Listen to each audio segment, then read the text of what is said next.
Welcome to The Old Man and the Three with JJ Redick and Tommy Alter, brought to you by 342 Productions. This is episode 151, Tim Legler. Hopefully this becomes more frequent than a yearly visit from Legs, because I just so much enjoy having him on the show to talk NBA. He's a fellow sicko, someone who lives and breathes NBA basketball. His knowledge is insurmountable.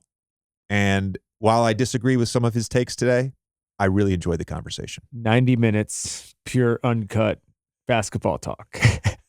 We covered a lot of the NBA. We did. So to be perfectly honest with you, we do not talk about the Charlotte Hornets in this podcast, but it's the only thing we don't talk about. We talk about a number of teams, both conferences, potential playoff matchups, a number of NBA storylines, and we have a real discussion on the MVP race. Plus, we give lots of love to our guy, Jalen Brunson. Well-deserved on that. We have a lot of content for you in the show, so we're just going to get right to it. Here's our conversation with ESPN analyst, former NBA sharpshooter, and LaSalle legend, Tim Legler. All right, let's welcome in my colleague at ESPN, Tim Legler. One of our favorite podcasts that we did last season was with you, and we thought we'd have you on to talk some shop here, man. Let's do it, man. Glad Maybe to be actually back. talk about some basketball. Yeah, that'd be fun. That'd be fun. It's that time of year after the break. You can just tell the games, the intensity, right? It's just a completely different feel. What we're watching now, the product is so different as you head down the home stretch. So this is gonna be fun. I have called a number of games. I'm off this weekend, but I've had 2 a week since the All-Star break, and that was a big feeling that I got sitting courtside at these games, was the physicality, the intensity. Not that it was like terrible early in the season, but a lot of these teams now, especially I've had a bunch of Western Conference games, a lot of these teams in the Western Conference jockeying for position and seeding, trying to avoid the play-in. It's been very intense. Let's start in the Western Conference, because when I look at the conference and try to sort through who's for real, who's not for real, I come up empty at times. and Denver, I thought was there, and then over the last 7 games, they've just fallen apart defensively again. Some puzzling losses at a key time. I don't know if they just turned off after that Memphis win and Toronto win, when they, basically I think had a 6 or 7 game cushion on second place. They haven't looked good recently. So I'm trying to sort through, from your perspective, who are the real contenders in the West? For me, it's Denver, and then a bunch of what I would describe as dangerous mediocrity, right? That's really what the West has been, really the whole league, except for a few teams. It's been a mediocre year. And you can even look at the records of some of these teams. I mean, you're talking about teams that on paper you think have enough talent to make a run at the whole thing, that are basically 500 teams with 10 games left in the season for a variety of reasons. Injuries always play a part. There's been obviously personnel changes, big ones, down the stretch here, particularly Dallas and Phoenix and what they did. So you have these teams that I would just describe as incomplete.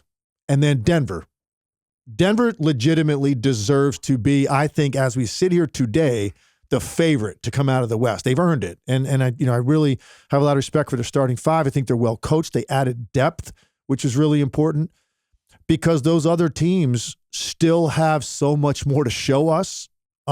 For me, the other 2 teams that I think can become teams that you can expect to be in the finals and wouldn't be shocked by it would be Phoenix and the Clippers. For me, if it's not Denver, it's going to be one of those 2 teams. And that's kind of where I'm at. And then there's obviously some dangerous teams that are in that mix as well. Memphis. I mean, Sacramento's been a great story. I know we're going to dive into them. Dallas, they got Kyrie so late, and those guys haven't really played much together. Who knows what that could ultimately look like, when those guys are both, tuning people up at the same time. Golden State is always going to be lurking. So you have a lot of unknowns, and then you have this one certainty in the year that they've had in Denver. And I know they've had a little bit of peaks and valleys here lately, but to me, they deserve to be on a different level right now than those other teams, because they've been together all year. They got great role definition. and they've had the most complete year. So that's kind of how I would shape it up in the West. I want to just follow that up with one thing. First of all, I agree with you, everything you just said as it relates to Denver earning that. They're in tier 1. Fine. They're in tier 1. They've earned that despite the last 2 weeks. But the Clippers and Phoenix are the other two teams that I'm most intrigued by. You said the word mediocrity. I would probably lean more towards parity. And I would also like to talk about the lineup data in the Western Conference, because this is really fascinating to me. So we're roughly, record this on Monday, we're 70, 72 games into the season. Most teams have 10 to 12 games left. So Sac's starting 5 has played 55 games together. The next 5-man unit that has played in the most games together in the Western Conference is Sac's lineup with Davion Mitchell. Next is Denver's starters at 36 games, roughly half the season. Denver's starters minus Porter subbing in Bruce Brown, 36. Then you've got a bunch of Portland lineups, another Denver lineup that have played 30 games together, and then the Warriors starters at 27 games together. You talk about Phoenix. We've seen 3 games of Kevin Durant. The Clippers, I think Paul George and Kawhi, not their entire starting lineup, I think Paul George and Kawhi have played roughly 36 games together. It's hard to gauge where teams are at, because the numbers, the raw numbers, and the night-to-night visuals are so up and down. And I think the numbers, for the most part, there's some offensive numbers in the West that are awesome. Obviously, Sacramento, Denver. The numbers are mediocre. And I think it's hard to gauge where some of these teams are. We're actually prognosticating on a what if. Right. What if the Clippers are fully healthy and they get Kawhi for 20 to 28 games in a playoff run? Okay, and Paul George is healthy. Oh, okay. All right. Yeah, I see that. What if Kevin Durant is healthy? So I think it's really hard this year. I really do, especially this conference in particular. 23 years in to this job, this is by far the hardest year I've ever experienced in terms of trying to predict these kinds of things. You're talking about trying to tell people what a team's ceiling is. That's really what we're trying to figure out. How do you know that when these guys have missed so much time? And there's been, so much fluctuation in who plays every night. In these games that I break down, you break down, calling games I watch every night, I have to go on the air and break these games down. Like, when guys aren't there, there's only so much you can take from it. I mean, you might be able to pick up something from some guys, maybe a team added, and maybe it's the first time you're seeing them in person or whatever, and you say, okay, yeah, I'm going to talk about this now, the depth that this, Bruce Brown, a guy like that gives Denver, and you go down that angle. But if, like, you're doing a game and Michael Porter Jr. is not playing, and Jamal Murray's not playing, they're playing the Clippers, and Kawhi's sitting that night, and you're supposed to come up with now an evaluation on how these teams stack up, when you take those guys off the floor, it's a completely different product. And that's why the Western Conference is one of the most fascinating things I've ever seen, because of the teams that we are talking about that are just hovering and trying to get themselves right at a time now to go on the road in the first round, play teams like a Denver that hasn't been to the finals, a Memphis that hasn't been to the conference finals, a Kings team that just, guaranteed, their first winning season in how long. Yeah. These teams are 1, 2, and 3 with very little postseason success collectively. And who might you get in the first round? The Phoenix Suns with Kevin Durant coming to town, a team that went to the finals a couple years ago. A Golden State Warriors team that's been to 6 finals and getting guys right at the right time. A Dallas team that just added Kyrie Irving. A Clippers team that's got Kawhi Leonard and Paul George. Like, this is what the first round is going to look like in the Western Conference, where some of those teams might not even be favored despite the regular seasons that they had at the top. So that's why it's so weird, and it's going to be so compelling, and we're going to have even the play-in. Look who could be in the play-in in the Western Conference and what you have to do to win 2 games to get out of that just to make the playoffs because of the teams that we're talking about. So by far the hardest year for me, but maybe one of the most interesting playoffs that we're going to have, particularly in the West. I wanted to ask both of you guys about these teams defensively. Last 15 games, defensive rating, Dallas is 25, Sac is 26, Denver's 21, Clippers are 22. Denver hasn't been great all year. Here, obviously, Sac hasn't either. Can you really be a sort of, maybe not a championship favorite, but a championship contender if you're not a top 15, top 20 defense? I think you might be able to in this NBA. I think you can be so good offensively, and some teams gear in on that and hone in on that it can make up for a lot of those mistakes. Now, ultimately, listen, you're going to be in a spot in a postseason series where it's 2-1, it's game 4, it's a one possession game late, like it's a series defining stretch of minutes. You're going to have to get some stops, in those situations. So there's going to be moments where your defense is going to be paramount. And some of these teams, are lacking. I never expected Dallas to be very good defensively. I mean, they weren't in the first place. Then you add Kyrie and you got Kyrie and Luka out there together. That's going to present some problems defensively. They play really small lineups and they get pounded on the glass, on the offensive glass some nights, which I never expected that. Denver at times can look pretty good, but they've got some guys in their starting lineup that have some limitations defensively that there's only so much you're going to be able to do. The Clippers are a little bit surprising with those numbers, and I think ultimately they have the capability to be that good defensively. So I guess the short answer is I think you can more likely to make a run at a title this year if you're not an elite defensive team because of all the things that we're talking about right now. Yeah, that's valid. I want to say it was LeBron's 2018 team. That Cleveland team had a 26th or 27th defensive rating. It was one of the few teams, if not the only team this century that has made the finals. They didn't win, obviously, but made the finals with a defensive rating that low. History would say you need a top 5 something, top 5 offense or top 5 defense, or you need to be top 10 or around top 10 in both. To your point about winning it this year without a good defense, Tommy asked me a great question about Sacramento. Mm-hmm. And his question was about their offense and the adage that in the playoffs, the game slows down. Will that sort of hinder their offense? And my point to Tommy, and I wanted to get your thoughts just on that question, but also on sort of my perspective.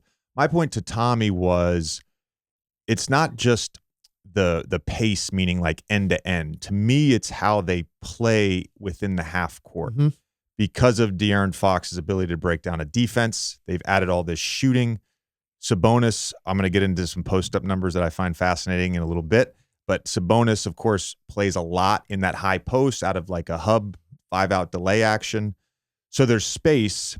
And then when they do go to Sabonis, there's movement. There's the dribble handoffs with Murray, with Barnes, with Herter. And so they're creating enough that I don't think it's going to slow down for them.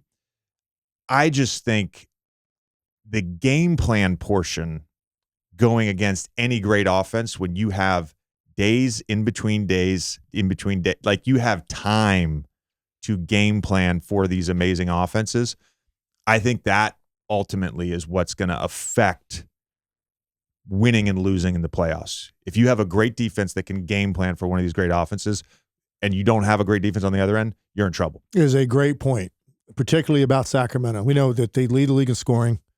It's been by far, I think, from a team perspective, the best story in the league. Going into the year, you looked at their roster. No one's expecting this. I mean, they legitimately have a great shot at being the second seed in the Western Conference in a conference loaded with top-tier star individual talent. They could be the second seed. So this has been an incredible story, their pace and the way that they play. And I love your point about it because I talk with people about this all the time. You hear pace and you automatically think transition, fast break stuff. Truth is, pace really is about how quickly you get into ball and player movement within your sets and how hard you make those cuts early and the ball gets hopping, because then you might end up taking a shot with 6 seconds left on the shot clock. But what you did to lead up to that to get a quality shot and the pace with which you move plays into that too, and they're great at that. One of the things they've benefited from, and you alluded to it a little while ago with the numbers you talked about these lineups, their top 6 scorers have missed a total of 17 games all season. And that's just not what we're talking about when you look at every other team in the top half of the playoffs in either conference. So they've taken advantage of that. So one of the big things is have your guys available every night. They have. Obviously, De'Aaron Fox has had a great year. Sabonis is in a very short list. I think there's 3 guys that fall into this category. Most impactful player in their first full year with the team. this year. I think it's him, Donovan Mitchell, and Jalen Brunson. Like those three guys make up the list, and you can't really put anybody else even in that category to discuss it. That's the impact, I think. And he played 15 games for him last year. That's why I said first full year, because he just played at the end of the year. That's the impact he's had. They're a fascinating team. You're going to be able to now get into them when you focus on one team day to day, like you said, you make those adjustments and you start to take some things away, and no playoff experience collectively, and who they might get. I mean, what's their reward going to be for this season they've had? Who knows who that could be in the first round? Well, here's a really I know we were going to discuss some potential playoff matchups, and some of these are maybe pipe dreams because of the way the play-in is going to work, and some of these, depending on how the last 10 games shake out, we may be talking about something else entirely in 3 weeks. But, as of right now, there's a decent chance that it's Golden State. Mm-hmm. If they end up as the 2 seed. Right. And Golden State is terrible on the road. And the reason they're terrible is because they can't defend the 3-point line. And so you're going into Sacramento, into a place that hasn't had a playoff game in 17 years, with a rabid fan base and all the sort of good vibes and energy and momentum, and you've got to figure out a way to cut that water off. That's going to be tough. Yeah. That's going to be tough. Look, we could go down the list. Oh, if they end up in the 4 spot and they play the Clippers, then we're talking about something different. Right, or Phoenix. Yeah, or Phoenix, right. So the big unknown to me in the entire Western Conference, though, is Kevin Durant's health. Because I just think he's that good. Yeah. I really do. And I think he's that impactful. And I think this is important. I really believe this. And I've had conversations with people in the NBA about this. Kevin Durant's one of the greatest players ever. He's also the greatest plug-and-play guy, if you know what I mean by that. Of course. He doesn't require a whole lot of meshing and chemistry and play calling even for him. Like, put Kevin Durant on a basketball court, he's going to give you an efficient 28 to 30 every single night with good defense, 5 to 8 rebounds, 5 to 8 assists. Like, that's what he's done his whole career, regardless of who's been on the court, regardless of the fit on the court. And so that gives me, I don't know what the word's hope, but that gives me a lot of optimism about the Phoenix Suns' chances to make a deep run if he is healthy. We are 100% in sync there. I think he stands alone as a guy that would require the least amount of time to acclimate with new environment and make it look seamless because of what you just said. He gets it easy. He gets it efficient. He doesn't care about, you take as many shots as you want, Devin Booker. Chris, that's fine. I'll go 8 straight trips and not shoot it. I'm cool with that. He's not like some, top tier wide receiver that's demanding the ball and like having tantrums if he doesn't get it. He's just like, no, it's fine because I know I'm going to get my 30, shoot over 50% doing it, no sweat, and I'll have it when it matters most, which is, what he really wants. So I completely agree. He doesn't need a lot of time. He needs some, and most importantly, he just needs to be 100%. Like if he's Kevin Durant that we've known throughout his career, and you give him a handful of games, and then a first round series that could be challenging, but it's not like I don't think they're going to get a team right off the bat that could take them out. Now there's another 5, 6, 7 games that Kevin Durant is warming up, and assuming they escape it, now let's say he's got 12 games, 15 games under his belt heading into the second round of the Western Conference playoffs. He's going to be pretty much up to speed by then. And that's why, I don't know how you feel about if you had to bet on it today. I know it's uncertain because of him. Let's assume he is healthy with 5 games left in the regular season or less. Maybe you think he needs less than that. Would you put them as the team you'd expect to win the Western Conference? I don't know what to expect this season. Yeah, that might be too strong a word. Expect maybe is not the word. You wouldn't be shocked. I would be very comfortable saying there you go. With a healthy Kevin Durant for the next 2.5 months. Yeah, I'm good saying Phoenix should be the favorite in the West. Nothing has changed since the trade for me in that regard. What changed was, oh shit, he had a really bad ankle sprain. Right. And now all of a sudden we're starting to maybe, are we overanalyzing? Maybe it's Denver, maybe it's Sacramento. Can Sacramento actually make the finals this year? it's kind of thrown everything off because those first 3 games, you're like, holy shit. Yeah. Holy shit. Well, that's Devin the thing. Booker's getting whatever he wants on the second side. Yeah. You know, Devin Booker's attacking closeouts. Obviously, Devin Booker's playing with the ball in ISO too. It's not just that. It's not like nobody's guarding Devin Booker. But it's like, all right, the thing we thought, which was that Kevin being on the basketball floor is going to make it easier for Devin Booker, that happened. The thing we thought, Kevin Durant is going to step into this lineup and score efficiently, we saw that. I mean, that 4-man unit for that team, do you know what their net rating was in those 3 games? Obviously, small sample. It was close to 70 minutes played together. No. 34. Wow. Net rating per 100 for Ayton, Paul, Booker, and Durant when they were on the floor together. Okay, that gives me optimism for sure. It's funny because I may have overstated it, because he's so good. And this is how I felt after watching him like the first 2 games with them. He's so good that maybe it's not a handful of games. Maybe I only need to see him for a half. Like when he comes back, I'd be like, all right, that's a wrap. I remember when Clay came back from that long absence, right? And he had that dunk. I think it was against Chicago. And he landed with full flexion, on that Achilles. And he was fine. And I was like, it's a wrap. It's a wrap. That's all I needed to see. Is he going to make it? And obviously, he was very inconsistent with his shooting, as you would be after that amount of time off. But he was going to be good enough in certain moments to help them win a title, and they did it. So, it was some guys and some teams, like this certain piece, like for Milwaukee, for instance, for me, that's Middleton.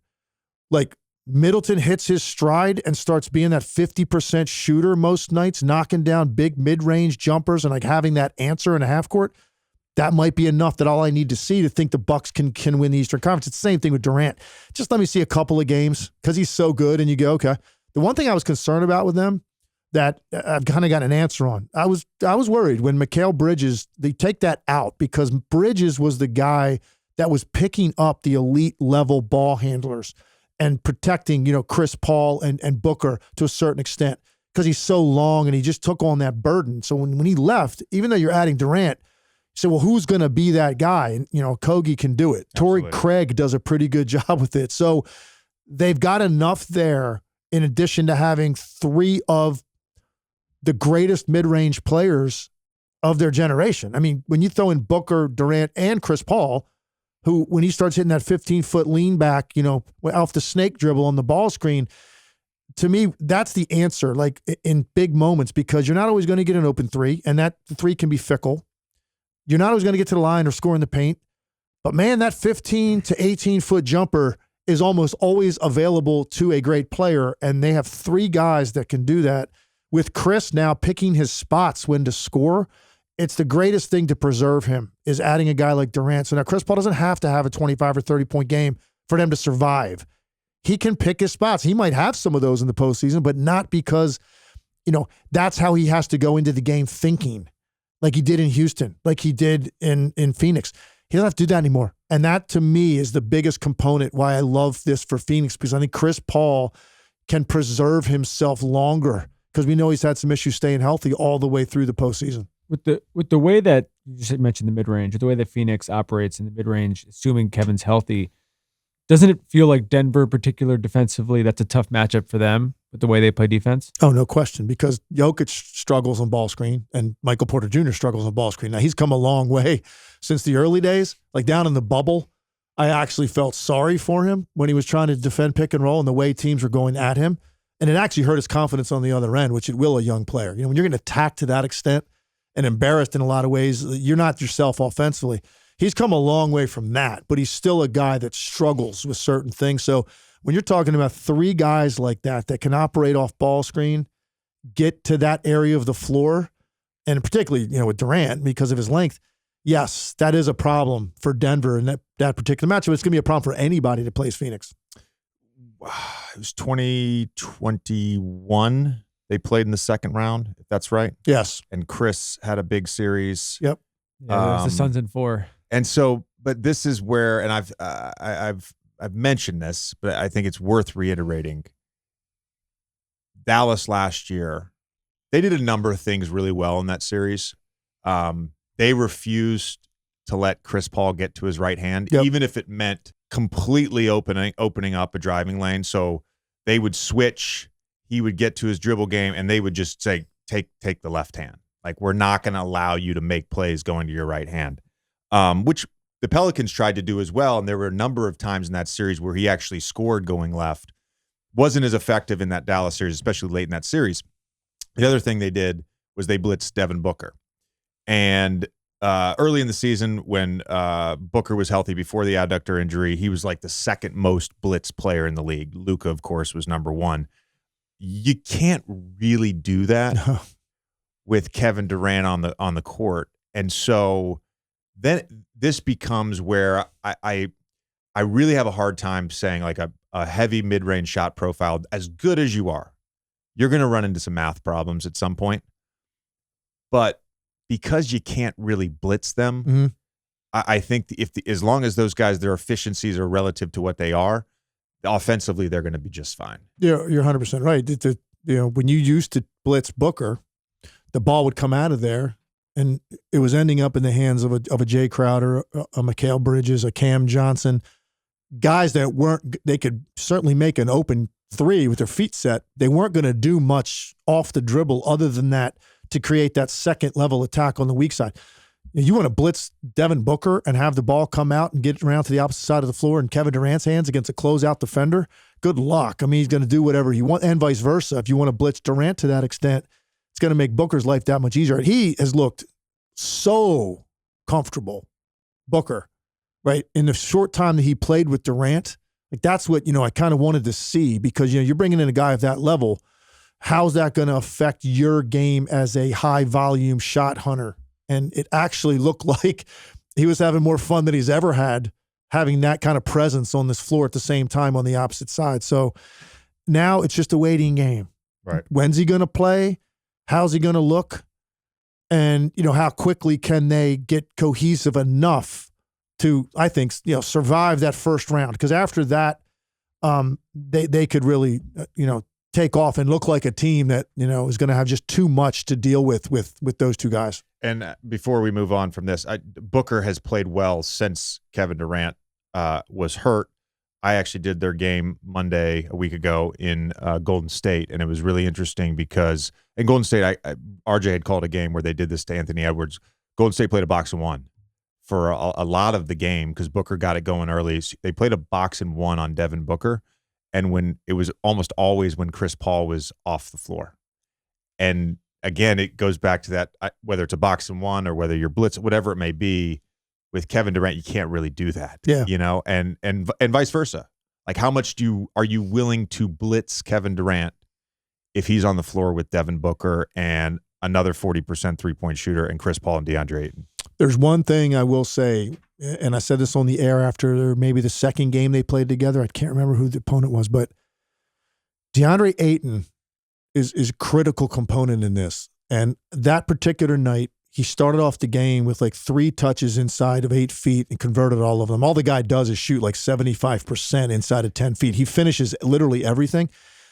And he didn't take another shot until like middle of the third quarter. And he took 6 shots on the night.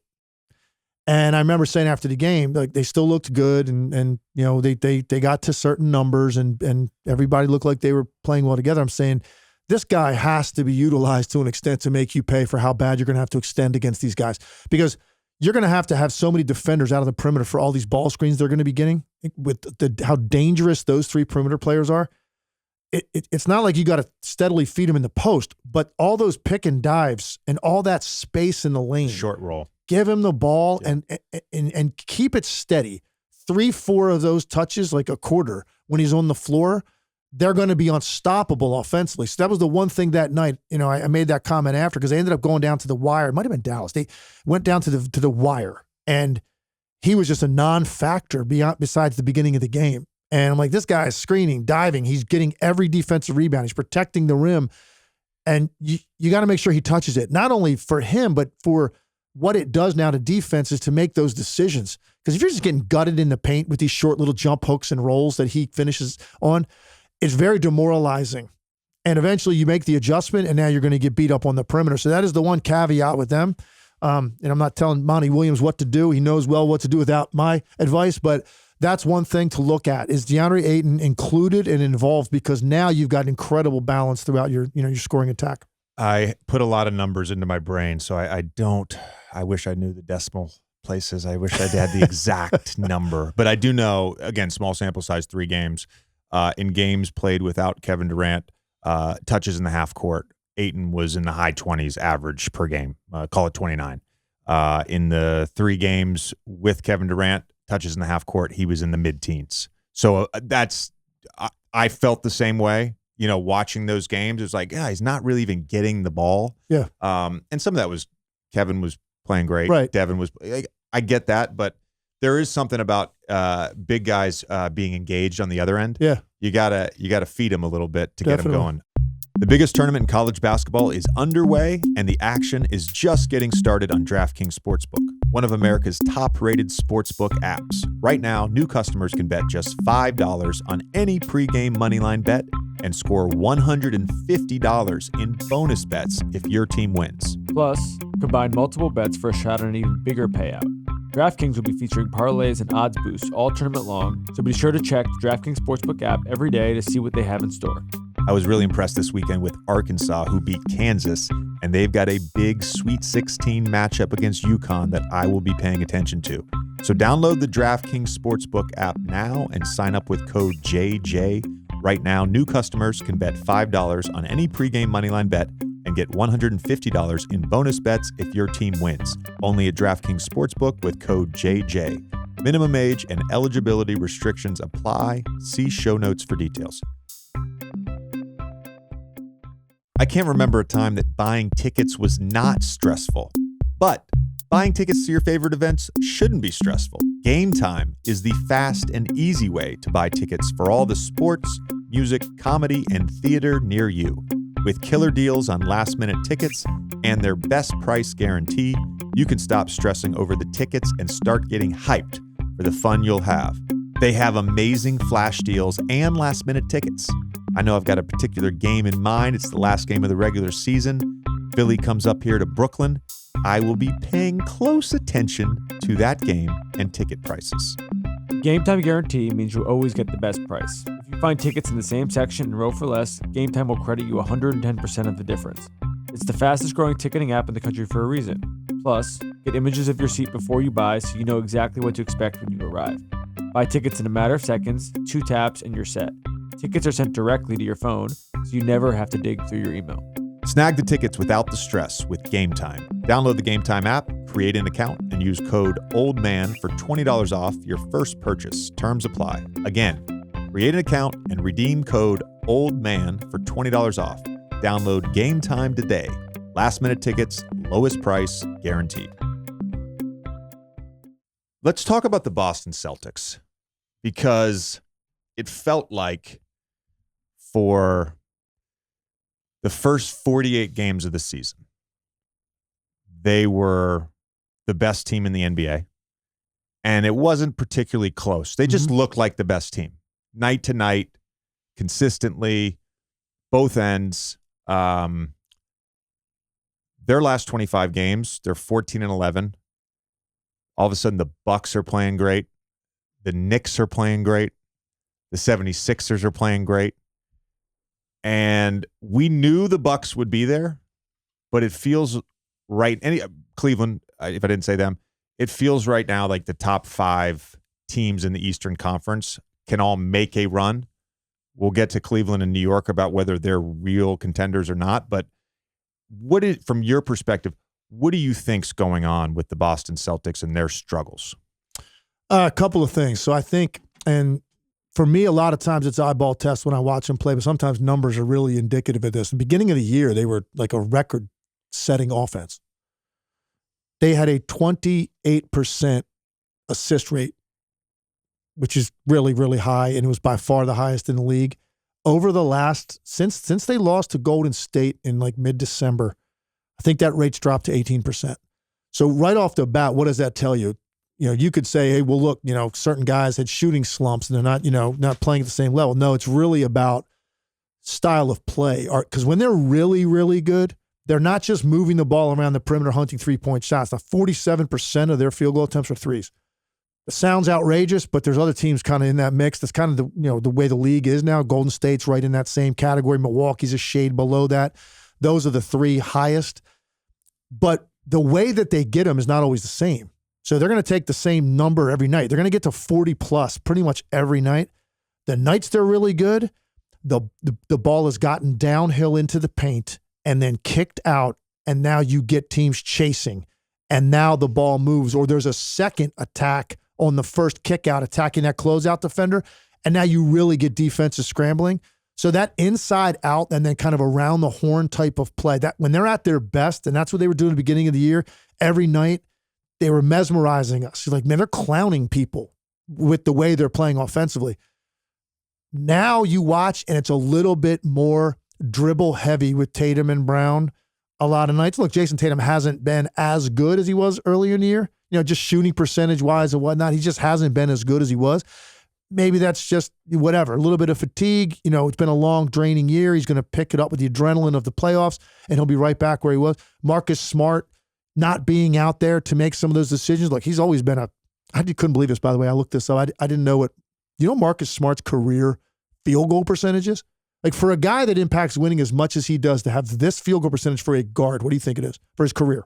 I'd say it's right at 40. 38. 38% for a guy that good and impactful in winning. So it's never been like he's going to make a ton of shots or be efficient, but he was hurt, hasn't been himself. Robert Williams obviously hasn't played a ton this year. He's out again. So they're not, Grant Williams hasn't been as good. But for me, if I'd said this is the number one reason, offensively, stylistically, they haven't been doing the same things they did those first, 40 games when it looked like they were in a complete league by themselves. They've come back to earth a little bit, and I think it's something that they need to pay attention to in film and get back to that style and remind everybody like how good they can be, because there's no doubt Milwaukee, Philly now are looking them in the eye, or in some people's minds maybe surpass them as the favorite to win the East, and I don't think that was the case early. You think you think that was a league-wide adjustment with them, just in terms of stopping them from getting to the rim as easily? Definitely. I mean, I've said for a while the two conferences are interesting to me because I think the West is going to be decided from inside 20 feet, meaning Jokic, Kawhi, Kevin Durant, Booker. The East is going to be decided from the three-point line, because when Milwaukee and Boston, as great as Giannis is and Tatum, when those teams are playing their best, they will just bomb you out of the building from the three-point line. And that's what Boston was doing to everybody. So yes, definitely, adjustments as you see them another time and you get more of a body of work in, but they're still capable of doing it because of how great Tatum and Brown can be. And they've got two other guards in White and Brogdon that can get anywhere on the floor and beat you off the dribble and create that situation where you get to kick out. So I think it's still there, but they've got to find that again. And for me, that's going to be one of the big things I'm looking here down the stretch and in the early part of the playoffs. Can they get to that dominance offensively that they showed early in the year? So here's what's interesting. First of all, don't disagree with anything you just said, because I caught a couple of their games, but Boston's one of the teams, just because of the way we have to cover the NBA, I probably watch 90% of their games. Yeah. And then I'll dabble and stuff on Second Spectrum. So I watch them a lot. And like for me, eye test wise, I was like, oh man, they're just not creating open looks for each other, right? The ball's sticking. And I really do feel that. I feel like the ball sticks, especially late in games. So in that 25 game stretch, where they're 14-11, they're number one in the league in 3-pointers made per game. They're number one in the league in 3-pointers attempted per game. And they're tied for 5th with Milwaukee in 3-point percentage. I don't want to oversimplify this. To me, a little bit of it, so they're 0-2, by the way, in those 25 games without Tatum, and they're just 8-7 in clutch. To me, there's two things. I think the broader thing is that the other teams in the Eastern Conference have just played better. Mm-hmm. Milwaukee's 22-3 in that stretch. Philly's 18-6. New York's 17-8. Cleveland 16-9. All of their ratings, if you will, they're just better. Philly and New York's defense is not, but their offenses have been better. Their net, all four teams' net ratings are better. All those teams have been much better in clutch games. than Boston. So you're talking about a third of the season, basically. 4 teams in the East have just played better than Boston. Yeah. So I think some of it is that. Broad picture, Boston's still the only team, top 5 offense, top 5 defense for the entire season. To me, a big part of this has been Tatum's struggles. Mm-hmm. He has struggled to shoot the basketball. Yeah. And this is not like me knocking Tatum, but in this stretch, so he's played in 23 of these games. He's averaging 28 a game, almost 10 rebounds, 5.5 assists, playing good basketball. Yeah, right. 33% from 3 in that stretch. And he's taken how many a night? Like because he takes a lot. Takes over 9 a night. Right. That's big. That's big. Yeah. Then the other thing, which is, again, I couldn't believe this when I saw it last week or 2 weeks ago when I was calling their game. And I got the updated numbers today. So he's a 36% shooter on pull-up jumpers for his career.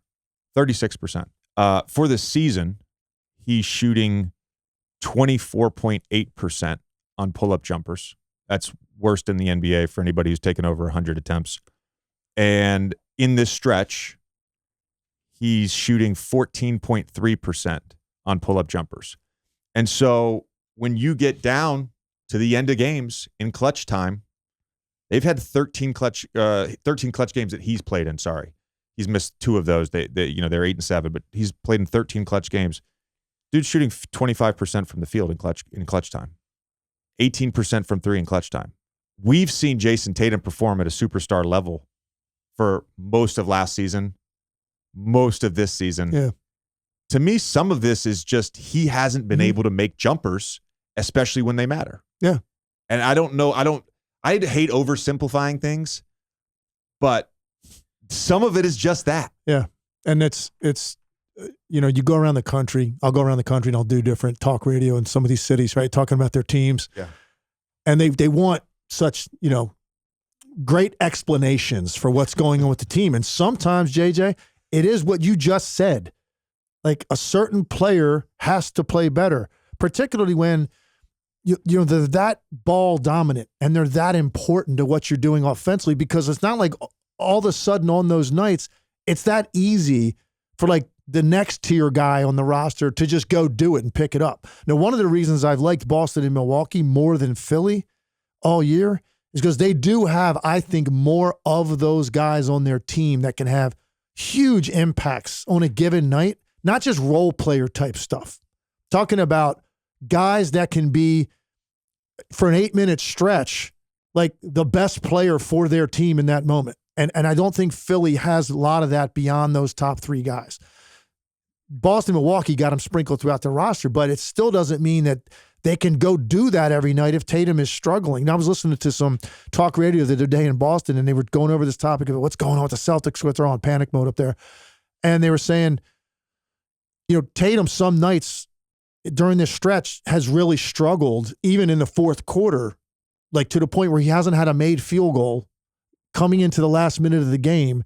Jalen Brown's been really, really good, and they still run everything through Tatum, like when it matters. And I get, you have certain status in this league, and that's kind of comes with the territory.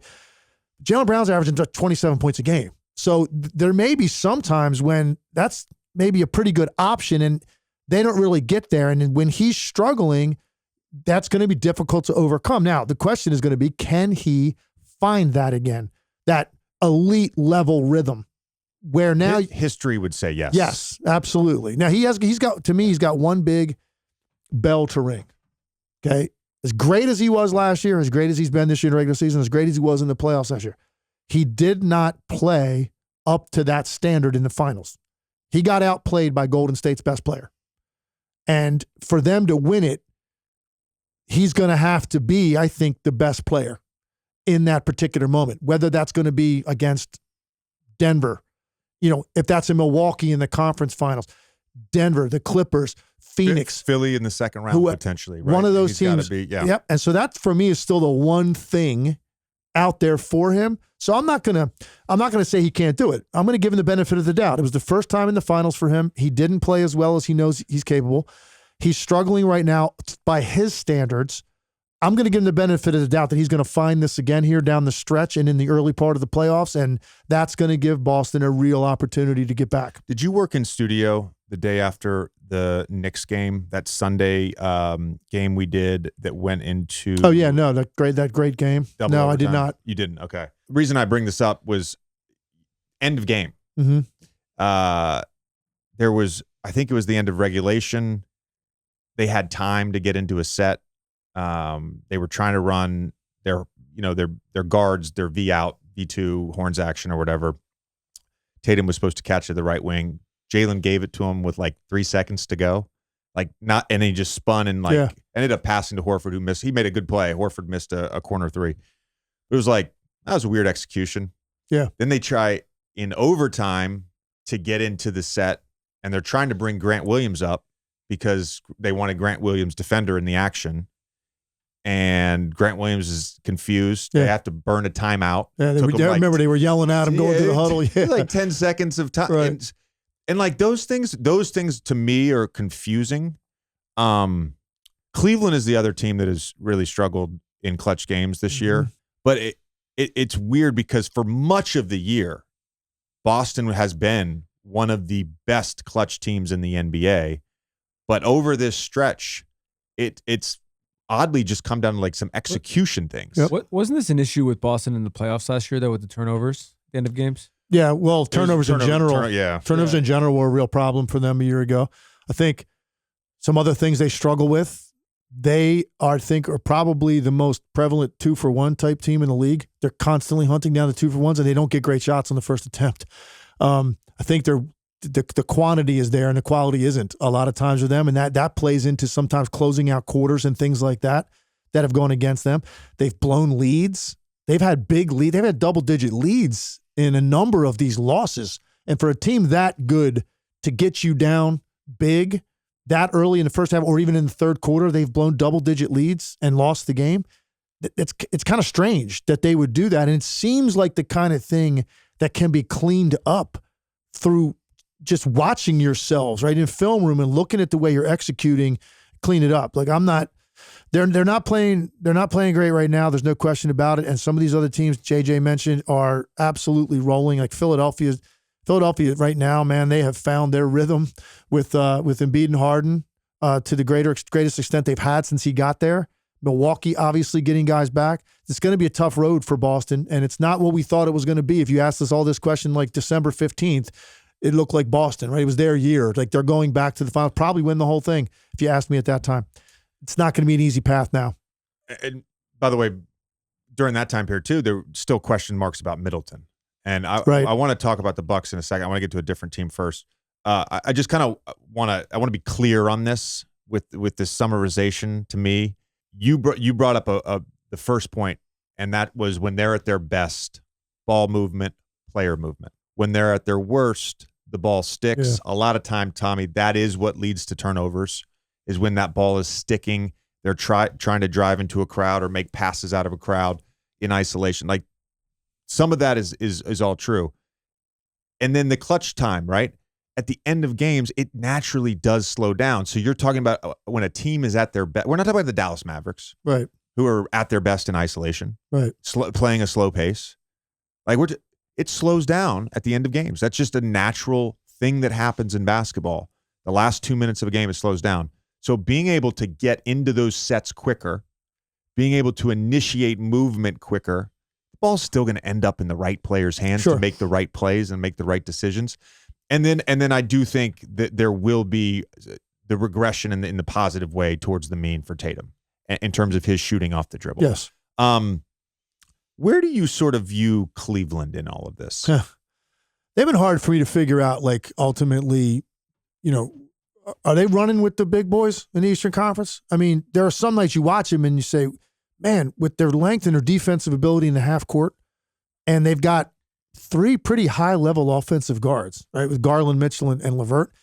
But I don't know. There's something for me when I watch them that doesn't put them in that same category as Milwaukee, Boston, probably Philly now. If you asked me that question about Philly probably 6 weeks ago, I had a lot of doubts about Philly. I still have doubts, and it's always going to get back to the same thing.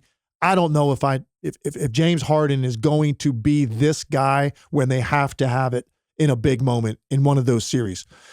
And he's got to answer that. He's been unbelievable, and I'll give him all the credit in the world for the way he's playing right now. I love this version of him. Tim is a Harden hater. Man, you're such a hater. Well, it's just, it's gotten to the point when we get to those moments that I'm talking about, right? Series-defining moments.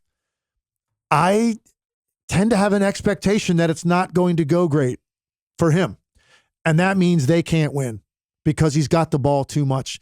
And when he changes his aggressiveness in those moments, like he did last year against Miami, you got to have it like this night. I mean, they lose the first 2 games and they go home, they win 2. He's incredible in game 4. So now let's go back on the road for game 5. It's 2-2. And like take 1 shot in the first quarter.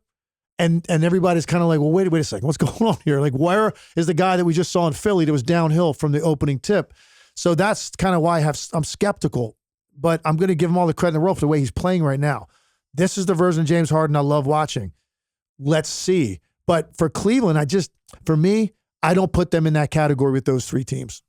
Do you think Mobley is a 3-point shot away from being a All-NBA type player? Yeah, probably because he's elite level defensively. He's a great mid-range player. Affects the game in a lot of ways. That's the thing. Can he add that to that extent that he's a legitimate threat from out there? And what that would do to their offense if you could? Yeah, that's probably a fair point. If you could add some of that and even add just maybe a little bit more of something off the dribble, like escapability as a perimeter player when he's attacking a closeout guy. But more importantly, probably, for now, the 3-point shooting, becoming consistent with that. Yeah, that would probably be the next step for him. I feel like early last season, there was some KG, like a young KG comparison. Mm-hmm. I know some people threw out like a young Chris Bosh comparison. I love the Bosh one. Yeah. For me, for now, it's probably more Bosh. Yeah. Garnett would be more of like that if he really gets there. Right. But I mean, truthfully, like him adding a 3-point shot probably turns him into some approximation of the Miami Heat Chris Bosh, right? Yeah. The interesting thing is both those guys, Bosh and Garnett, were excellent playing in the post. Yeah. And Mobley's post and isolation numbers are not good right now, which again, not a high volume. It's not really part of his game, but when he has those opportunities, like the numbers aren't good. To your point about your question, to his point, he opens up a 3-point shot where now he's forcing closeouts with his size and length and ball skills. He becomes a different player. Yeah, agreed. He probably doesn't even, with Mitchell and Garland and the way they play and can spread the floor, assuming they ever add a 5th starter that can actually shoot threes at a decent clip, he doesn't maybe ever have to add an ISO game or a post-up game. He doesn't. Right. I think the 3-point shot does it. They've been number 1 in net for pretty much the entire season. Top 10 offense, a top 2 or 3 defense all season. Struggled in the clutch. Both Garland and Mitchell have been fine, not great. Fine. There's nothing like they're not like Tatum numbers in the clutch over the last 13 games that he's had. But to me, it just comes down to like the missing piece, and in some ways, it's the way Josh Hart has fit in with the Knicks, right? They haven't yet found that other guy that perfectly complements the 4 core guys. And until they do, I have a hard time in a playoff series where you're again going to game plan and you're game planning for Donovan Mitchell or Darius Garland, and you're like, all right, we're gonna basically leave this guy. Yeah. Right? Yeah. We're going to make this guy beat us. I don't know that that's a winning formula. I don't. I agree. And that's one of the reasons I think when I look at a team like Boston, you brought up Josh Hart with the Knicks. It's a good one. Derek White, for me, is that for the Celtics. Right? Just a great one. Total difference maker and a guy that would be considered like, based on the tier that you have on every roster, a role player. That's not a role player that can play that well for that many minutes and be that good with the ball and make clutch shots and great decisions. He's a tipping point for them. Cleveland maybe lacks that. like that other guy, like because Donovan Mitchell in Utah, the way that they would try to finish games, especially in the playoffs, it was all on him.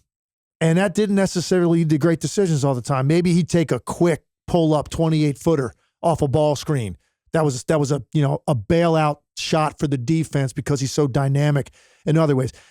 Maybe it was going to be a turnover coming off a ball screen and trying to throw that like cross-court pass to the opposite corner, but it's not like, that's not like Luka or LeBron or like one of those guys making that play. And he's trying to make the right play, but just it's not really in his wheelhouse. I like him better here because he's got other guys to share the ball handling responsibilities, like Garland, in particular. But it's still going to be in his hands most of the time in those situations. And if on a night when he's maybe not playing great offensively, are they going to have that X factor guy that we're talking about right now? Are they going to have that guy? Milwaukee's even got guys like that, and maybe not necessarily at the guard spot, but like a Bobby Portis is a guy like that. Like on a night when, hey, maybe Middleton's not playing great, maybe Drew is struggling. Giannis is always going to do his thing numbers-wise. Bobby Portis can come in and give you like a 12.6, rebound quarter when you have to have it. And I don't know that Cleveland or Philly or the Knicks like have enough of that if their best players aren't playing well on a particular night. And that's why I've put Boston and Milwaukee in a different place. And I think Philly's probably there. They deserve to be there. Look, if they're not in that room, they got their nose pressed up against the window. Okay, they're looking in there. They're very interested in what's going on in that room. And then I put Cleveland and New York would be like they're at the door. They're talking to the doorman trying to get in. But there's two teams for me right now still that are just a slight notch above, and I don't want to disrespect Philly because the more I watch them, the more convincing they are. Let's see what happens when the playoff pressure kicks in, because Philly's a tough place, man. And you know this well as anybody. The air in the building can become difficult if you find yourselves in those moments, man. Early in series or big moments in series, that can be tough. And that's something that Maxey and Harden and Embiid are going to have to navigate. And Doc, too. They're all going to have to navigate that because it's almost like they're expecting something to go wrong in Philly a lot of times. And when the Phillies lost in the World Series and the Eagles in the Super Bowl, okay, so now all eyes are on the Philadelphia 76ers, and there's going to be a lot of focus and attention on this team. Right now, it looks great. Let's see what happens when the playoff pressure kicks in. Are you surprised at all at the Knicks' success? To this extent, yes, and I've said this all year. Well, since about midseason. I missed by as wide a degree as any player I've covered in my career as a broadcaster the ceiling for a player as I have with Jalen Brunson. And this is a guy that, I watch a lot of Big Five basketball. That's where I played Nova. I got to their practices and watched them. I saw a ton of games, and obviously he was a great, great college player. I thought, could Jalen Brunson be, a starting point guard on a really good team, like coming out? I wasn't sure about that. And then you saw him with this, what he did in Dallas when he got his opportunity, and he was obviously sensational.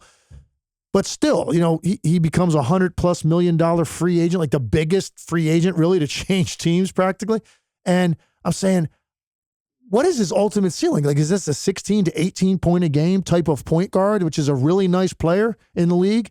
But to be doing this every night where now you expect 25 and 30 and 35 point, games, man, has he been impressive. So, yes, I am surprised about the overall team success of the Knicks. He is by far the biggest reason.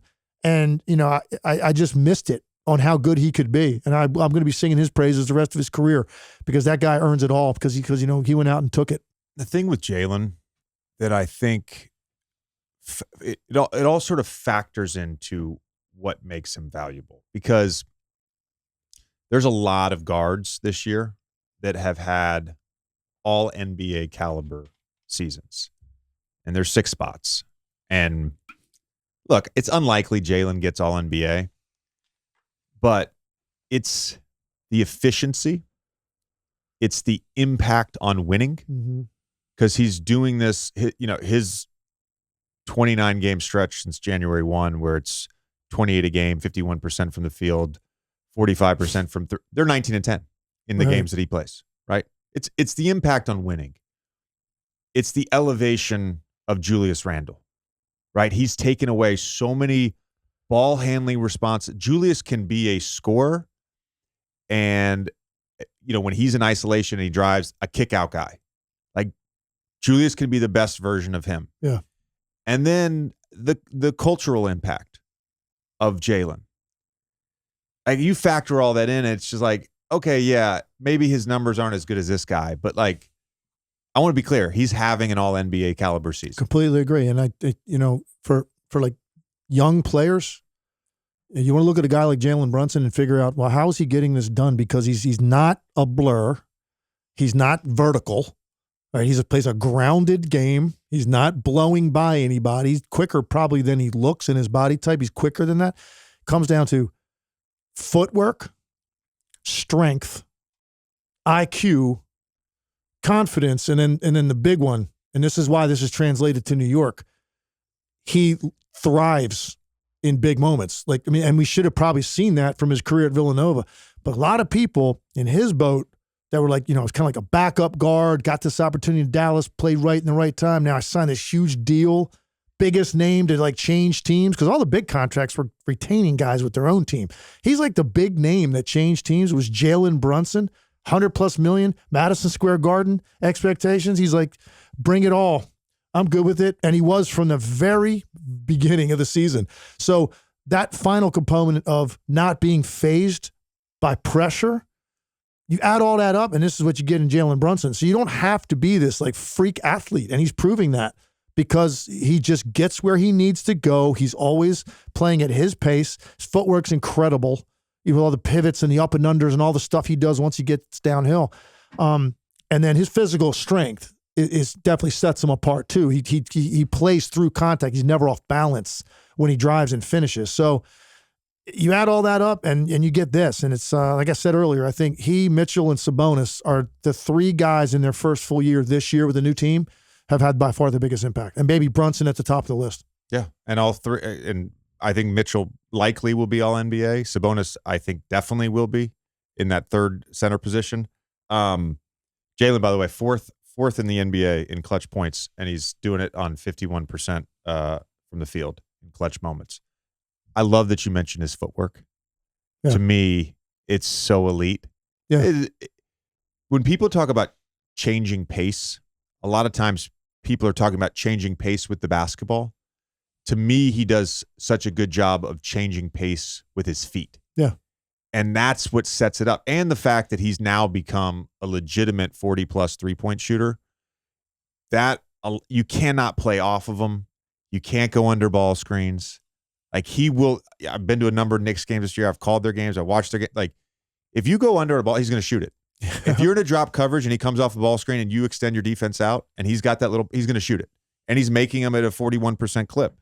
That opens up everything else. Because what he wants to do, he wants to use his body and his footwork to get in the paint and shoot floaters. And because he can shoot threes so efficiently now, he can get wherever he wants to go on a basketball court. And I think that for me is probably the biggest area which I underestimated his ability, to get to that level. I thought he's going to probably be a 33 to 34% three-point shooter. Like that's what he was going to be based on his stroke and how quick his release was or wasn't, and again, not really getting off the ground to get him off when he wants to. That all translated to an average, mediocre type of guard three-point shooter in the NBA. That has been what's transformed him into this more than anything, because he's always been he's going to be clever and he's going to do his thing with the little mid-range and the floaters and getting into the paint and pivoting around in a circle 4 times and getting guys to jump 3 times before he shoots it. Like we've seen that. Getting to this point where every time he goes up to shoot a 3, you're expecting it to go in. I didn't think I'd ever get there with him. Real quick before we start talking about the MVP, how much have you paid attention to Miami this year? Not much at all. I'm going to be honest with you. Not much. And it's a little. There are always teams that slip through the cracks, JJ. No, I know. In who we watch, and I think they have been that for me. Here's the interesting part. Bam's probably had his best season. Tyler Hero's had his best season. You go look at advanced numbers. Jimmy Butler's had another great season. Yeah, he's been great. And they just haven't won a lot of games. To me, it's come down to one thing. It's like when you can simplify the why with one thing, it makes it a lot easier to understand. They can't make threes. Yeah. They can't make threes. Yeah. And you look at their high volume guys, like outside of Hero, who's at 37%, which by the way is fine. Yeah. That's fine for a high volume shooter. I would actually say maybe that's good. Not great. Right? Strus at 7 a game is at 33.7. Lowry at almost 6 a game is at 34.7. Vincent at over 5 a game, 32.4. Kevin Love, since he got there, 5 a game. He's at 28%. Oladipo almost 5 a game at 31%. Like, they're 28th in the league in three-point percentage. And as good as they can be, they were possession away. Mm-hmm. As good as they can be, just haven't been very good consistently at any point this season. Are they a team, a sleeper team, to make a run in the Eastern Conference? Probably the only one, my opinion. Who else would you even consider in that category? Toronto, Atlanta. Would you buy into either one of those teams that have had some recent playoff, success? No. And Miami would be the one team. Like, that's not necessarily somebody you're going to want to see. Like, imagine if you get like a Philly-Miami first-round matchup. They play close games. Jimmy gets super hyped to play them, right? That's a team. Spoelstra is so good in a playoff series at like exposing weaknesses and forcing guys to play their weaknesses. That's a team you wouldn't want to play. But again, it doesn't feel like they've got enough punch to play with those teams ultimately in a 7-game series, but it wouldn't be easy. Like that's probably the only team I would say in the East that you would put in that category, unless you considered a Knicks team a sleeper, but I think they've gotten enough attention and they've been a good enough story. They're not a sleeper. But if they were to win a round or two, or even win a round for the Knicks, like that would be a big, big story. I'm not sure anybody's going to pick them to do that, but they've already been in the conversation. Well, this is where I say there's a difference in the two conferences, because I really believe there's a number of potential matchups in the first round. Minnesota even. Lakers, if they're healthy. Right. Like, you could talk me into them potentially beating a team, one of the teams in the maybe if they end up getting the 7 seed, let's say, and depending on who gets the 2nd seed. So I think the difference is, to your point. By the way, I have Philly as a full tier 1 contender, just so we're clear. I think what Embiid and Harden have figured out, and what Harden has figured out specifically about what his job is on that team, and allowing Joe to be Joe, and facilitating and passing and knowing when to be they're tier 1 to me. Then I've got Cleveland and Knicks. Like, the Cleveland and Knicks to me are like, they could obviously play each other, win a round, make it really hard in the second round. I don't think they can get to the finals. So that's why I say, like, Miami is a sleeper team in the East. The Western Conference, it's much different. I think you're 100% correct. I think Miami is the only team in the East that could potentially make some noise, put a scare in somebody, cause some disruption from anyone outside that top 5. Are they your biggest disappointment of the regular season, though? Because it does. I don't know what they've done this year that would make us think. They have the guys who've done it in the past, but they haven't really had any stretch this season where we would really be able to make the argument that they actually could do this. They're in this short list. I'd say Dallas has been pretty disappointing for me. When you coming off a conference final year, and you lost Brunson, and it was a huge loss.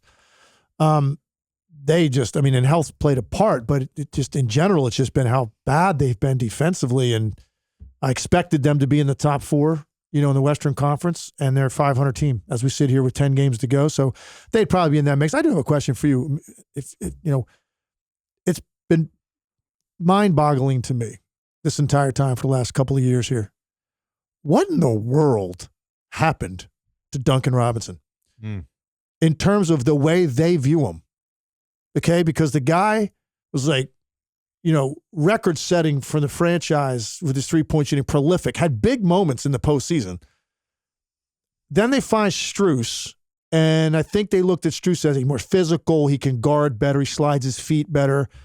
He's not quite on the level of Duncan Robinson as a shooter, but he's pretty good at replicating that. And they just went in that direction to where Duncan, I looked it up today, he's played and he's been healthy. He's played 80 minutes this calendar year.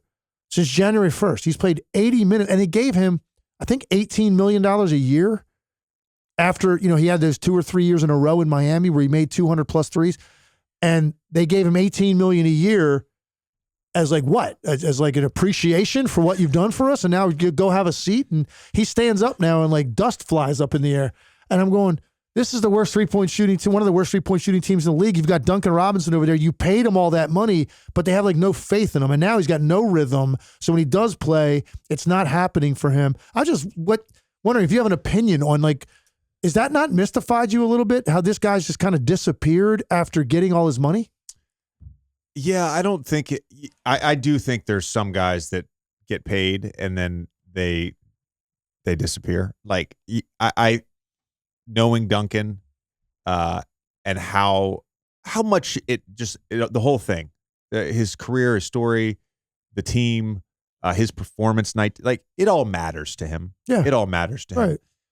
I think if you look at the way last season started and a prolonged stretch, and since every shooter, this, like we have a stretch, we have a 4-game stretch, a 5-game stretch. I don't know. I mean, I've started seasons off 3 for 25. Yeah. It's from 3 and not. But he had really that first prolonged stretch in like November, December of last year, and basketball is a confidence game, man. Yeah. And when you lose confidence, you lose your edge, especially as a shooter. And when that happens, and you can't provide value in other ways, like why are we gonna play you? I think that's it. That's all it is. And I like your point though, because at times you and I talked about this in the playoffs last year. We're like, why is Duncan not? They can't make a 3. Why is Duncan not playing? How hard is it if you're not getting consistent minutes and in a rhythm? No, it's impossible now. And you're running off DHOs at 16 miles an hour, turning on the fly, trying to get a contested 3. Like, I feel it's like hard to create a rhythm that way. It would have almost had to happen in a way that Eric Spoelstra, like almost like predetermined going into a stretch of games. For the next 8 games, I'm playing Duncan Robinson 25 minutes a night. And he's going to have the green light that he had before, where like literally every time he didn't shoot it, quota. Yeah, they would take him out of the game. You have to take 10 threes a game. Right. And he was like, I remember watching him, and that was before he got his money as a former shooter, and the league was obviously a lot different when I played in terms of what you considered a good shot. But watching him and thinking to myself, my God, to play that free, like where every shot you take is considered a good shot. I couldn't imagine being unleashed that way mentally as an NBA player. And then you just, kind of go away. So you're right. I think you're right. He doesn't have it now. I was just wondering if, what your thoughts were on a team that's in desperate need of exactly what he does. And he did it for you before, and you paid him for it. And ever since you paid him, you don't have a use for it anymore. It's been very, very much a head scratcher. But it is interesting though, because again, he's been in and out of the lineup. He hasn't played consistently. He still takes 5 threes a game when he does play. He's shooting 32%. Yeah. Like it just hasn't. It hasn't. No, he's not leaving any balls in the cage. I mean, he's good for him. Yeah, absolutely. All right, we're recording this on Monday, March 20th. So by the time this comes out on Thursday or Friday, a lot of things could have changed. I'm not going to hold you to anything. I'm not going to hold you to anything you may say in the next 15 minutes. I love it. This is tremendous. Nor should our viewer, nor should our listener. Okay? And I hope you would do the same for me. Who's your MVP right now? Finally came to a conclusion on it the other night. And look, we still have 10 games left for these teams. So some, I guess I can be swayed. But as we sit here right now, I'm strong in my opinion. And I wasn't for a while because I was letting it play out. It's interesting the way that this discussion has changed over the years. It used to be, I didn't really get engaged in this discussion here at ESPN as a broadcaster until like March, April. Now we're a month in, who's your MVP? So this discussion has all these ebbs and flows all year and all these different names, and it's up and down and at different times at different guys in the lead. So I kind of try to, just wait the best I can to be definitive. Because first I'm going to say this. There is not a wrong answer. This is subjective. Subjective. And numbers go into it and team success. And guess what else goes into it? Personal bias goes into it in terms of who the hell do you like to play? And you got to vote for the award. Who do you like watching play? So that's a personal thing, right? It's subjective. There's no wrong answer when you're talking to these top candidates. For me, it's Embiid. And it didn't happen. I'm not a prisoner of the moment. It didn't happen in one moment.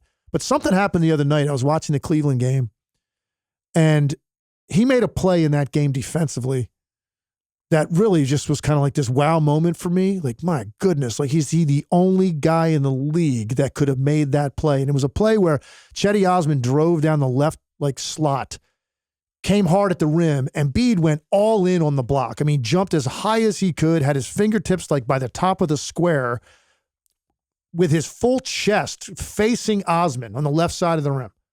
Osman goes up and then wraps the ball around his back to Mobley, who's standing right under the rim. A 7-footer, quick off his feet, athletic ability. Embiid hit the ground from the first jump without really finding Mobley, just turned and jumped, spinning his body 180 degrees, jumped and caught the ball at the front of the rim as Mobley was trying to dunk it. And it triggered a fast break layup for James Harden going the other way.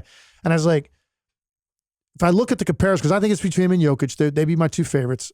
Okay, obviously, Embiid is the better raw scorer. I mean, he's just a dominant scorer. Jokic, clearly a better offense generator, like facilitates everything and gets his number every night. Rebounding, both dominant.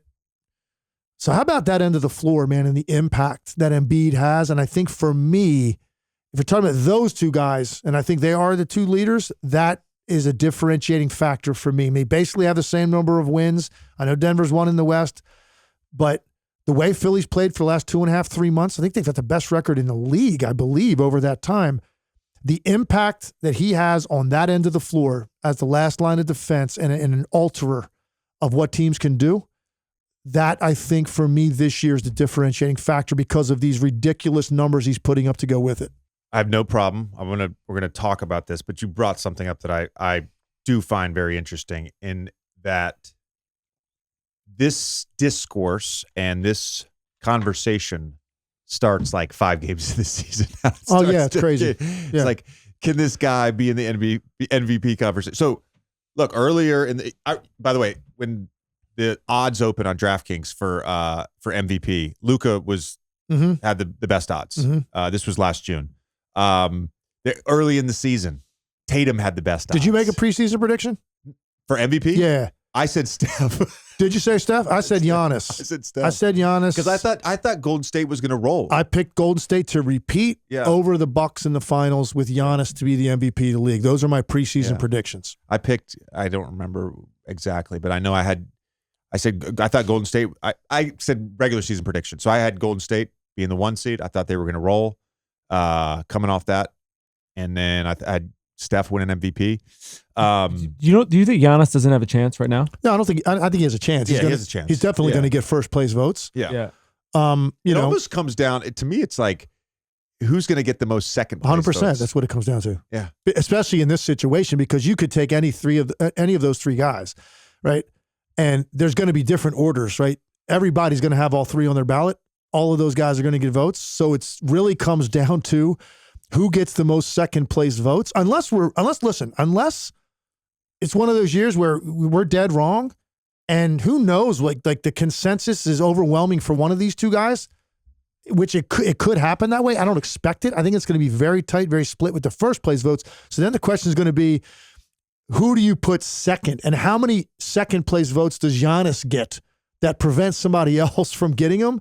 That ultimately, when you do the math, hands it to one of these 2 guys at the top. I just had this revelation. I really did. Because I'm serious. I was thinking about this. Part of the conversation is just these changing odds. I remember there was a time for like 33 games where it was like Kevin Durant. Oh, definitely. May win MVP. Definitely. 25-8 over a 33-game stretch. Tatum had a long stretch where it looked like him. I mean, Jokic on December 1st was at plus 2,500. By February 1st, in 2 months, he was the odds-on favorite at minus 380, right? Now we're 6 weeks later, Joel Embiid is the odds-on favorite. Tommy, next year, we're making a pledge. No, we are. We're not going to have an MVP conversation on this podcast until March 1st. March 1st, I think, is right. We're going to wait till March 1st. That sounds like a good day. I think that's healthy. And if ESPN tries to make me engage in this, I'm going to abstain. You know what the problem is? But this is part of the thing with this discussion, I think, is games played. Mm-hmm. It's 100% the reason Jokic won in 21. That was the 72-game season. Jokic played 72 games. Joel played 51. Right? Their teams were 2 games apart in terms of the win-loss column. Phillies had a better record, and Joel, when he was on the floor or on the court for the games he did play, winning percentage was better than Jokic's winning percentage. Didn't play enough games. And I think that has to get factored into this. Yeah. Like, the NBA is talking about having a minimum games played requirement for end-of-season awards. And maybe the individual awards, the number's a little different from all NBA. I think it should be, probably. But I do think the requirement for... Do you think it should be, 70? Or do you think 65? Or what would that number 65 be? is realistic. Okay. 65-ish. And I think it's 60 for all NBA. Is Embiid getting to 65 this year? Giannis has played in 56 of 71 games. So 56 plus, what's he got left? He's got 11 games left, so he he'll could get to 60, there if he plays. 67. Yeah, right around there. Embiid's got to play in 8 more. He's got 12 left. Jokic has played in 64 of 72. I think that matters. I don't think that's the only thing. Agreed. I'm not completely. I agree with you. Look, right now, if I had a vote, it would be Joel. 2 weeks ago, before Denver went on this 2-5 stretch, before they lost 4 games in a row, before their defense completely deteriorated, because they actually had a decent defense for about 2.5 months. Yeah. I had Jokic. I did too. There was a stretch even when Milwaukee's on that win streak where I'm like, all right, if Giannis keeps playing, and then he had his wrist injury, missed some games.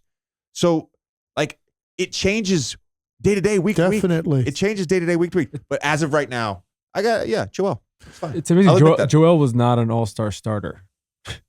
Yeah. Which I thought was kind of dumb at the time. Harden and Brunson weren't in the All-Star game. Both of those guys have legit cases to make All-NBA, and Harden probably will. Yeah. You know what's funny is I thought Joel was a little bit demoralized at the end of last season with not getting it. And so you wonder, like, what kind of impact does that have on a guy coming into the next year? And then this year, most of the year, his name was not really in that conversation with Tatum and Giannis and Jokic, right? There was those 3 guys. And Embiid just kind of there doing his thing every night. When you watch him play now, man, does he smell it. He wants it. He can taste it. The city wants it for him. It's funny because I talk about, I go on a weekly hit with Philadelphia All Sports Radio. And we always talk about this. And sometimes I'm just like, are you guys more concerned about that or like winning a title? Because it's like, this is a topic every time I come on, because they're so desperate for him to get it. And I understand that, man. They love the guy. He's beloved there.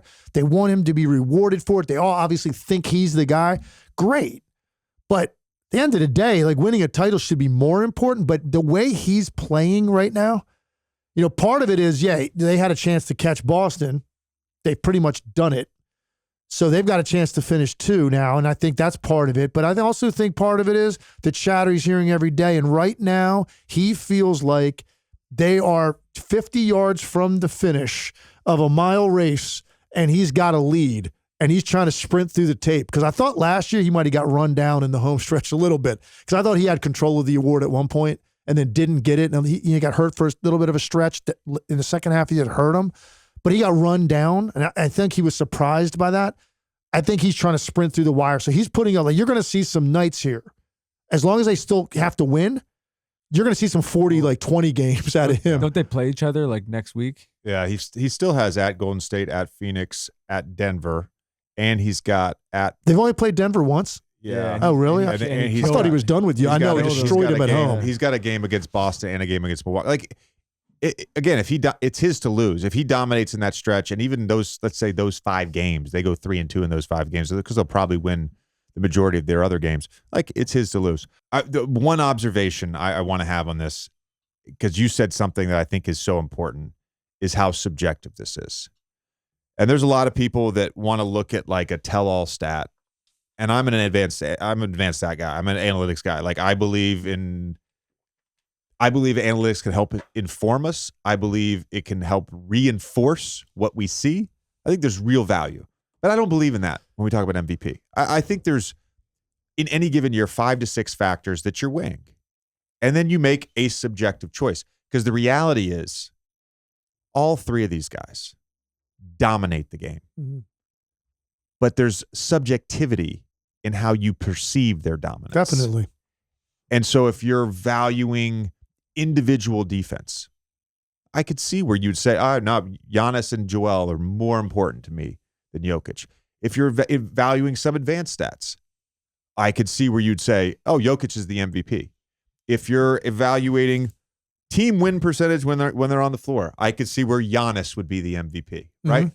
So all this stuff, there's never, like, to me, it's why there's only been 2 unanimous MVPs in the modern NBA. Yeah, should have been 3, but only 2. Yeah.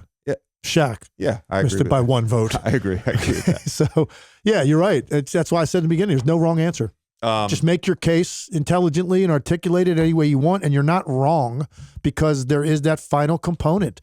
Because it's not like we're plugging a bunch of stuff into a computer and it spits out the winner. These are human beings writing a name on a ballot, and there's who knows ultimately what the final thing is that determines it for you. The biggest tournament in college basketball is underway, and the action is just getting started on DraftKings Sportsbook. DraftKings will be featuring parlays and odds boosts all tournament long, so be sure to check the DraftKings Sportsbook app every day to see what they have in store. Download the DraftKings Sportsbook app now and sign up with code JJ. Right now, new customers can bet $5 on any pregame moneyline bet and get $150 in bonus bets if your team wins. Only at DraftKings Sportsbook with code JJ. Minimum age and eligibility restrictions apply. See show notes for details. I just wanted to share one thing. Was screwing around on Second Spectrum earlier today and had a question about Tatum. And I mentioned to the guys on Second Spectrum that we were recording with you. And I told them we would be talking about the MVP. And they're like, oh, we got this cool stat for you. And I thought this was fascinating. All right. So we've had the tracking data since 13-14. Okay. So we've had basically roughly 10 seasons of it. Best points per chance post up. Jokic this year, 1.23 points per chance. You go down the list, Jokic in 16-17, Embiid in 19-20, Sabonis this year, and LeBron, geez, I wrote that down funny, I think in 2013. Best action overall. This was fascinating to me. Best action overall over the last 10 years. Jokic's post up this year. Harden ISO in 17-18, number 2. Harden ISO in 18-19. Number 5 is a Harden ISO in 19-20. So he's got a Harden ISO is 3 of the 5 best actions in the last 10 years. And then number 4 is a Kevin Huerter handoff. That's legit. I fucking love that's that. legit. That's a good dude. Trivia question. How great is that? That's absolutely mind-blowing, man. That is unbelievable. I love that. Does Huerter know that? Somebody needs to get Huerter. I just got this information. That information. 10 minutes before we started. Get 1,000 guesses. That is tremendous. Tim, this has been awesome. We'll check it again with you in the playoffs. You can commit to that. 100%. Yeah, I'll be up this way a lot. So yeah, for sure. All right, we appreciate it, bro. Thanks, man.